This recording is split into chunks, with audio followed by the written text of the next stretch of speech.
But these Democratic defectors did get one concession. Senate Majority Leader John Thune promised them a vote on the ACA in December, because that's when people get down to serious work. Inside the Ed Sullivan Theater, Stephen Colbert jokes that with Washington off the rails, he's basically the law now, because somebody has to be. From there, he and New York Assemblyman Zohran Mamdani drag us into Trump's America, where a man who ran on cheaper groceries now tries to slash SNAP and make food harder to afford for the people with the least. They don't just critique Trump, they turn his story into an unintentional comedy. Colbert brings late-night mischief, Mamdani brings sharp, poetic anger, and together they treat Trump's legacy like a blooper reel masquerading as a serious documentary. Trump wanted to be history's bold headline. They recast him as punchline in chief.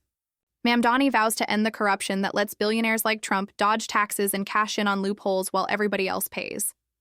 Colbert roasts Trump with surgical precision, talking about a man still clinging to the spotlight like a fading reality star whose show was canceled years ago, turning the presidency into the world's wildest open mic night.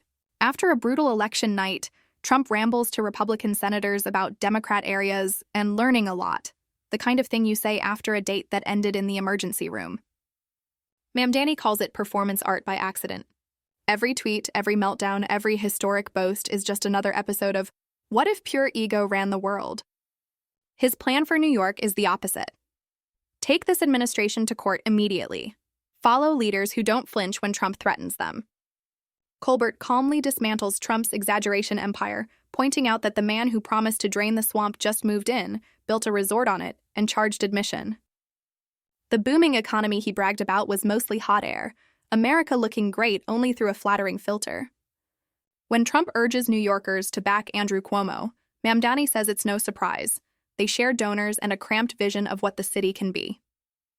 Colbert is amazed Trump still acts undefeated after losing elections and lawsuits faster than a bad infomercial gadget, and can confidently refer to it as one of the great long cons of modern politics, convincing millions that denial is strength and delusion is strategy.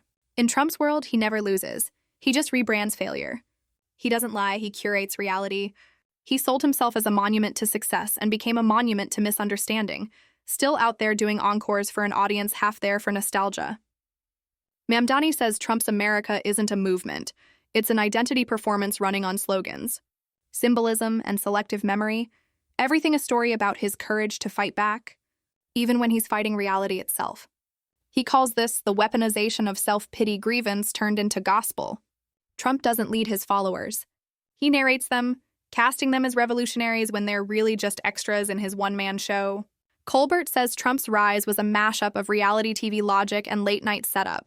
Give a man allergic to accountability a whole country, and you get years of headlines that read like rejected satire. Mamdani argues that his most dangerous talent isn't what he says. It is what he normalizes. Dysfunction as default, corruption as confidence, a culture confusing volume with vision. Trump turned democracy into theater, where citizens became spectators, every outrage a ratings spike, every controversy a new season. He weaponized attention and proved that in this age, often fame beats facts. America didn't just elect a president. It subscribed to a show it can't cancel. Colbert calls him the world's most relentless performer. His speeches like pep rallies fused with stand-up gone rogue governance as chaotic improv. Mamdani adds that the chaos isn't random. Confusion is a strategy. The wilder Trump acts in public, the easier it is to miss the quiet dismantling in the background. He didn't just damage the system, he trained it to crave dysfunction, each new scandal making the last seem normal until absurdity became the baseline. In these later days, the MAGA embrace of Cuomo proves, according to Mamdani, that Trump only wants the mayor best for Trump, not for New Yorkers. As he reminds us, there are no kings in America, not Trump, not Cuomo, not the billionaires funding them both. And he vows never to work with any administration that harms the people he represents.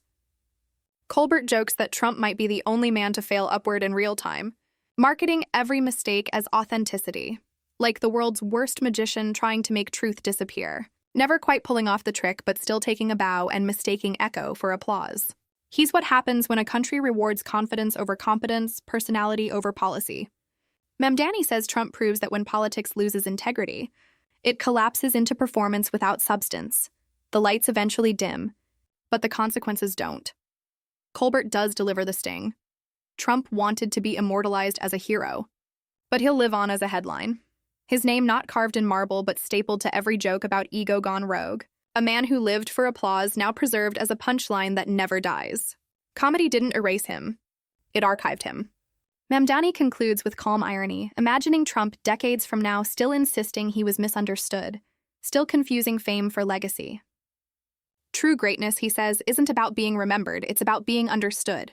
And Trump will be remembered for what he broke, not what he built. History won't delete him. It will catalog him like a warning label from an era where power and performance blurred beyond recognition. His spectacle turned into a syllabus, a caution disguised as entertainment. History doesn't applaud, Mamdani says with a small smile. It archives. And in that archive, Trump will remain part punchline, part prophecy, the perfect example of how ego never really retires. It just keeps campaigning, leaving us with one unsettling question. If this is the warning, who's the next one ready to